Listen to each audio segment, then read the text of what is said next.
Good morning, children. Welcome to our social session. Today, we shall learn a new lesson in geography, lesson number 10, human occupation. Now, what is occupation? Occupation means the different activities which we are engaged in, okay, to fulfill our needs. It is called occupation. Now, just look at the pictures on page number 60. In picture 1A, you could see cattle are grazing. In the second picture, there is a woman removing milk. Third, milk is filled in the can and sent to processing centers, milk processing centers. Okay, here you can see a truck, yes, carrying milk, and then there is in E figure, you can see this person who are checking or testing the milk. Okay, so here at milk processing centers, milk is tested by specialist, and then milk from there, after testing, different products are made from milk, that is butter, cheese, ghee, shrikhand, paneer, milk powder, okay, which are durable. Yes, and then sent to the shop in figure F. Here in this picture, you can see a man selling milk as well as milk products. Okay, so here from this picture, we could make out that these people are engaged in different activities. Yeah, this activity is related to milk. Milk is removed, then sent to processing center. Here it is checked, yes, by specialist, and then different products are made. So all the above pictures are related to the rearing of domestic animals. Yes, obtaining milk from them, selling milk, processing milk at milk processing centers, making ghee, butter, cheese, shrikhand, paneer, milk powder, etc. from milk, and then selling them in the market. Yes, so man undertakes this activity to satisfy his own needs. So all these activities which we carry out to fulfill our needs is known as occupations. So we have many occupations, industries, trades. Okay, and due to this occupation, we are directly dependent on nature. Okay, so the products obtained from these activities are obtained directly from nature. Nature, why? Because cows and buffaloes are animal. Yeah, we domesticate them and then we get milk from them. And therefore, this occupation is directly dependent on nature. Such occupations which are dependent on nature are called primary occupations. Example, animal husbandry, fishing, as well as mining. The activities or the occupations which are dependent on nature is known as primary occupations. And now just see primary occupation. So first in figure A and B, yes, you could see the cattle's grazing and then milk, woman removing milk. So this is what we call primary occupation. Then when this milk is taken in figure E, when it is sent to processing center, yeah, after bringing it to the dairy, the product which is obtained from nature is processed and made into different products. So these products which are made from milk, they are durable and their qualities enhanced, okay, and therefore their price is also higher. Yes, milk we get it at low rate, but if you go to buy shrikhand, ghee, butter, so it costs more. Yes, the prices are higher. So this processing is an industrial activity. Is that clear to you? So this processing, when the milk is taken to processing center, it is tested and then Srikhand, butter, cheese is made out of it. So it is an industrial activity. You cannot make it at home. Okay, so industries are involved in this. Yeah, so industries are based on raw material. So raw material is milk, and then the products, durable goods which are produced in an industry. Okay, so the raw material supplied to industry is often obtained from nature. So that is primary occupation. Yes, I repeat, raw material is the milk which is obtained from cows and buffalo. So this is primary occupation. But when the milk is that figure E, when it is taken to processing center and the different products are made from it with the help of industries and factories. Okay, so occupation dependent on primary occupation are called secondary occupation. Did you get my point? So the figure E in this picture, when the milk is brought to the industries and factories and different products, durable products are made from it, so this is called as secondary occupation. Yeah, occupations dependent on primary occupations is called as secondary occupation. You can take example of sugarcane. Okay, sugarcane, that is the raw material sugarcane which is taken from the field. Yeah, and then when it is sent to industries or factories for extracting juice and then making products like sugar, jaggery.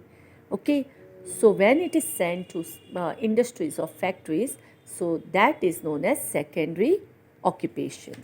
Yes, is that clear to you? What is primary and secondary occupation? Yes, look at picture C, D and F. You will see milk collection. Yes, and sale of milk, transport of milk and sale of milk products respectively. So all these activities are related to products of primary and secondary occupation. So what happened? Many a times this occupation provide complementary services to the other two occupations. Such occupations are called tertiary occupation. Yes, figure C, D and F. Okay, CD, this milk is collected, then it is transported. So transportation, yeah. Then sale of milk. Then in the F figure, the man is selling milk and milk products. So this, when the finished goods from the industries or factories are sent to the market, then the transportation process, then selling out the products and all, yeah, these services is called as tertiary occupation. Okay, these occupations are complementary to all other occupations. These occupations are called as service occupation. Yeah, this include transport of goods, loading and unloading of goods, sale of goods. Like suppose we have in telephone exchange and all, there are services. Then even different services, like suppose you have big industries, factories, you have accountant working there, different clerical staff working there. So they are rendering their service. So that is service occupation. So service occupation is called as tertiary occupation. I repeat again, primary occupation are those occupations which are dependent on nature. Okay, like on trees, suppose rubber plantation, rubber is extracted or removed from the trees, and when that is raw material. Okay, primary occupation, extracting rubber from trees. When it is sent to industries and factories for making different rubber products, so that is secondary occupation. And when it is sent to loaded in the trucks and all, and then it is sent to different companies, yeah, for selling and all, so that is tertiary occupation. Okay, so tertiary occupation includes transport of goods, loading and unloading of goods and sale of goods. Now look at picture E. Here you can see person testing the prepared milk products. So this person is testing the quality of the product. Okay, Now, to do this work, you need a specialized personnel, yeah, with special skills. So they come and test the milk, the quality of milk, and this is also a type of service. But this service is not an ordinary service. You require an expertise who are specialized in this field. So it requires special expertise, and therefore such services are called quaternary occupations. Yes, so not all the services are directly related to primary or secondary occupation. For example, those of a driver, knife grinder, policeman, postal service, etc. So all these services, these are quaternary occupation. Yes, so look at figure 10.2 carefully. Same like how milk was taken to the processing center, then testing, and different products were made of milk. Same way you have sugarcane field. From sugarcane field, yeah, same you can see with the sugarcane field. Here sugarcane field, sugarcane is removed, yeah, then it is harvested, then it is loaded on tractor and it is transported to factory, sugarcane factory. You can see here, yes, it is cut and it is sent to factories. Then after that, inspection and maintenance of machinery in the factories. Okay, before removing, extracting the juice and all, they inspect whether the machinery is working properly or no. Then processing of sugarcane juice, then the juice is extracted from sugarcane. Then the G figure, you can see sugar production and quality check. They produce the sugar and they check whether how is the quality of sugar. Then sugar is filled in sacks, okay, and those sacks are carried and supplied to different market and shops. Okay, this is how different activity like primary, secondary, tertiary activity carries out. Okay, I repeat, primary activity with the activities like fishing, mining, okay, animal husbandry. So the activity which is dependent on nature is called as primary occupation. Then from primary occupation, like from milk, when Srikhand, ghee, butter is made in industries and factories, that is secondary occupation. Occupation dependent on primary occupation is called as secondary occupation.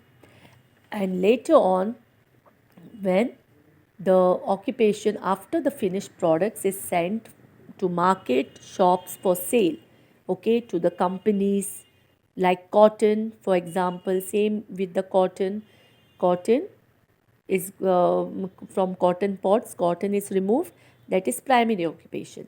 And when it is sent to industries and factories for the cloth, yeah, when the finished product cloth is made, out of cloth clothes are made, okay, so that is secondary occupation.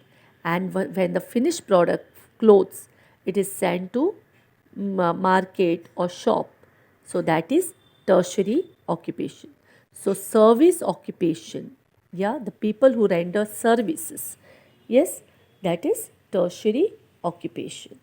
And tertiary occupation includes transport of goods, loading and unloading of goods, and sale of goods. Okay, and the last one is quaternary occupation, where the specialized persons are required to render this service is called as quaternary occupation. Like when the milk is tested by specialized person, yeah, even the sugar, okay, so this service is called quaternary occupation. Yeah, other examples along with primary and secondary, yeah, the others are those of driver, knife grinder, policeman, and postal service. Okay, now next, see page number 64. There is a percentage of manpower engaged in various occupations in some countries is given. Okay, there is a pie chart here. Here you can see this is how we classify the human occupation.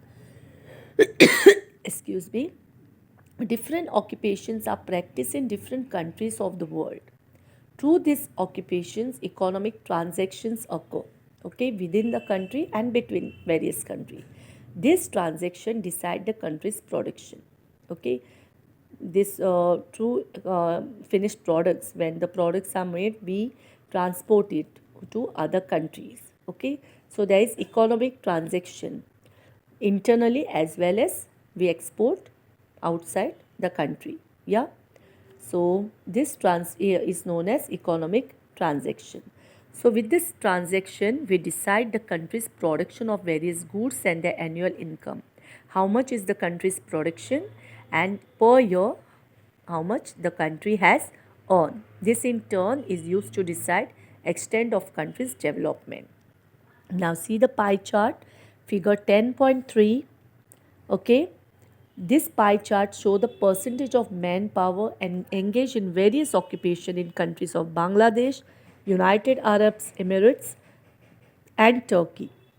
So each pie chart shows the percentage of primary to tertiary occupation. Okay, primary in blue you have primary occupation is shown, second in red secondary occupation, and third green tertiary occupation. Okay, so which country, there are few questions given there, you have to answer it. Which country has more manpower engaged in primary occupation? Children, just see the pie chart. Yes, so which country has more people engaged in primary occupation? It is Bangladesh, okay. And which country has more manpower engaged in secondary occupation? More manpower engaged in secondary occupation. So, where it is? United Arab Emirates. Sorry, secondary occupation more is Turkey. Okay. Then, which country has more manpower engaged in tertiary occupation? More manpower engaged in tertiary occupation is United Arab Emirates. And which country has almost equal manpower engaged in all the occupations? So, equal manpower engaged in all the occupation is Turkey. Yes. And countries which have more manpower engaged in tertiary activities are considered to be developed countries, while countries which have more manpower engaged in primary activities are considered to be developing country. So countries which have more manpower which are engaged in tertiary occupations. So which country more manpower is engaged in tertiary occupation, that is services, yeah, service transactions and all, it is United Arab Emirates. Here green color you can see, here in this country more people are engaged in tertiary activities, so it is considered as a one of the developed countries, yeah. And next, the countries which have more manpower engaged in primary activities, like primary activity, Bangladesh, yeah, blue color, just see Bangladesh, here more people are engaged in primary occupation, so it is called as developing country, means it is not fully developed, it is developing, okay. And the second, which country has more manpower engaged in secondary occupation? So which country more manpower which is engaged in secondary occupation? It is Turkey, means Turkey everywhere it is equal, okay. More manpower is engaged in secondary occupation, yeah. So now rank the countries above from developing to developing countries, okay. I repeat, first Bangladesh, it is developing country, yeah. Which countries which have more manpower engaged in primary activities are considered to be developing. And United Arab Emirates, here more people are engaged in tertiary occupation, so this country is one of the developed country, okay. With this we have finished with our lesson, last lesson, that is lesson number 10 in geography, human occupation. I hope you understood the lesson. Thank you, children.